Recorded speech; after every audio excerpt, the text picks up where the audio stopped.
Assalamualaikum warahmatullahi wabarakatuh. Yang terhormat Ibu Zeti Finali SPD MPD selaku dosen pengampu mata kuliah pembelajaran mikro. Di sini kami kelompok 1 izin menyampaikan materi mengenai media pembelajaran dalam perspektif teori. Sebelum itu, perkenalkan nama anggota kelompok kami. Perkenalkan, nama saya Arinta Wirardani Putri Nala dengan NIM 2302010404013. Saya Indah Permatasari dengan NIM 2302020404058. Perkenalkan, nama saya Putri Durita Speda dengan NIM 230210204170.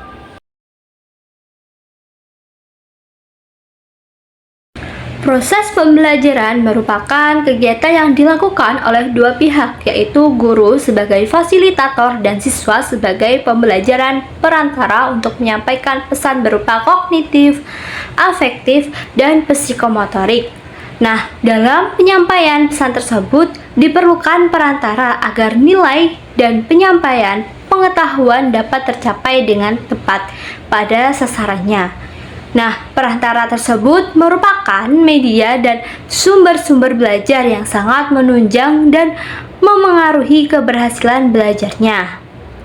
Proses pembelajaran secara didaktis, psikologis, media pembelajaran sangat membantu perkembangan psikologis anak dalam hal belajar.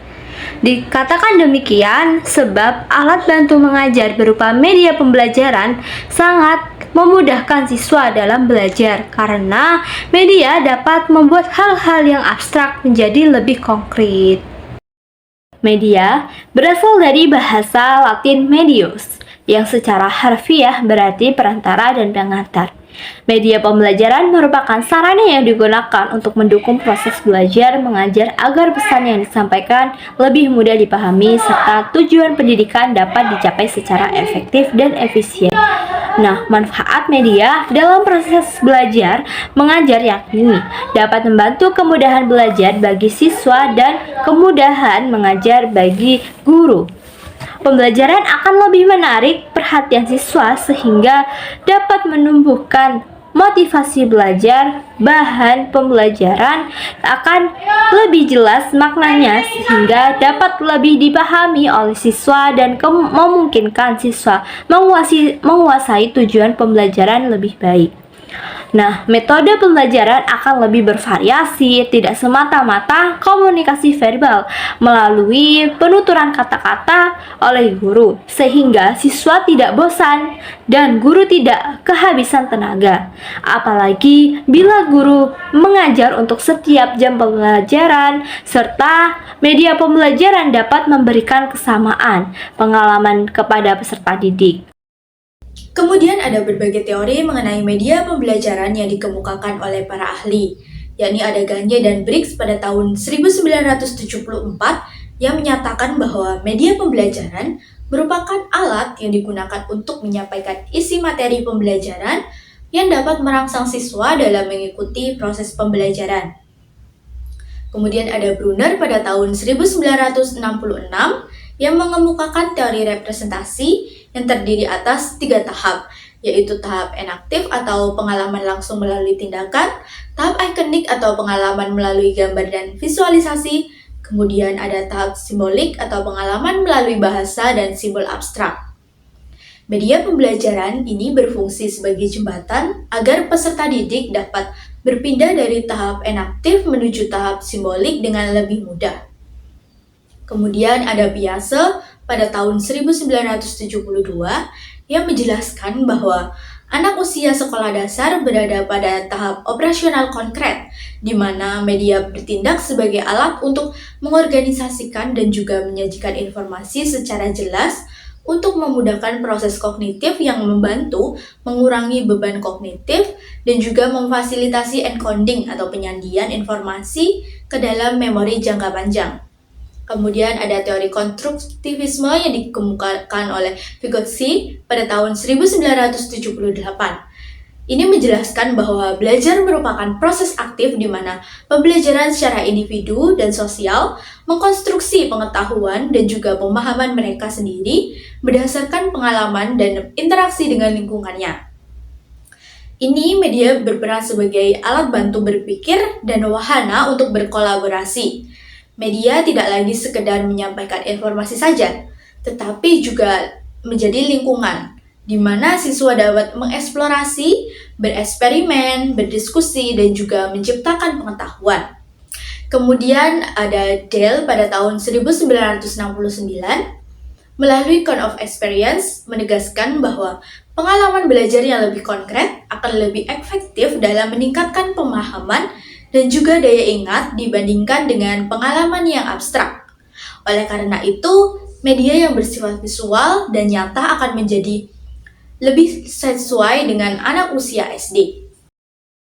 Selanjutnya ada pengertian dari kata globe. Jadi kata globe itu berasal dari bahasa Latin yaitu globus yang berarti bola atau bulatan. Nah, alat ini pertama kali dibuat oleh Anaximander pada abad ke-6 sebelum Masehi. Nah, beberapa globe terkenal antara lain milik Raja Louis serta globe karya Martin Behind pada tahun 1492. Nah, globe ini merupakan model bola bumi dalam ukuran yang diperkecil dan menyerupai bentuk aslinya. Nah, globe ini berbeda dengan peta datar yang digambarkan pada bidang kertas.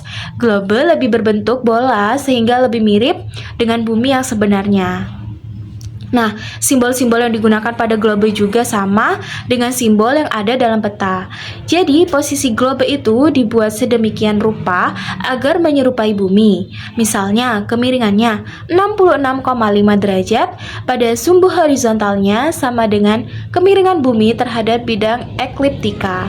Jadi, globe ini mampu menampilkan kenampakan permukaan bumi dengan jelas dan umumnya digunakan untuk merencanakan jalur pelayaran, penerbangan, hingga dalam peluncuran satelit.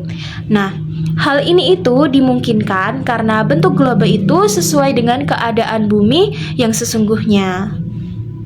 Namun, globe ini tidak dapat menampilkan wilayah kecil secara lebih detail. Lalu yang selanjutnya ada kelebihan globe. Globe memiliki kelebihan tersendiri, dan adapun kelebihan globe yaitu sebagai berikut. Yang pertama, bentuknya menyerupai bumi asli. Lalu, yang kedua, letak astronomis dan geografis lebih mudah dipelajari karena sesuai dengan bentuk bumi. Lalu, yang ketiga, persebaran daratan dan lautan tampak seperti kenyataan. Yang keempat, ada pembagian iklim matahari lebih mudah dipahami. Dan yang kelima, dapat menirukan rotasi bumi serta posisinya terhadap ekliptika. Lalu, untuk keterbatasan globe sendiri, yang pertama, globe hanya menampilkan gambaran umum bumi sehingga wilayah kecil itu tidak terlihat jelas. Lalu yang kedua, karena ukurannya diperkecil, sehingga perbandingan jarak dan luas hanya bersifat perkiraan, sehingga globe tidak seakurat peta.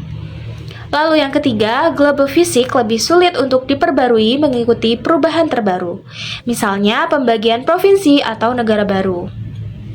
Yang keempat, umumnya hanya tersedia 1 atau 2 globe, sehingga interaksi siswa itu sering kurang maksimal.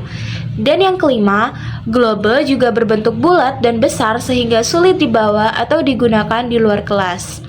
Dan yang keenam, globe itu hanya efektif jika guru mampu mengelola penggunaannya dalam pembelajaran tanpa arahan. Jadi, globe ini sering hanya jadi alat penunjuk yang pasif. Media pembelajaran adalah sarana perantara yang sangat penting untuk mencapai tujuan pendidikan secara efektif dan efisien.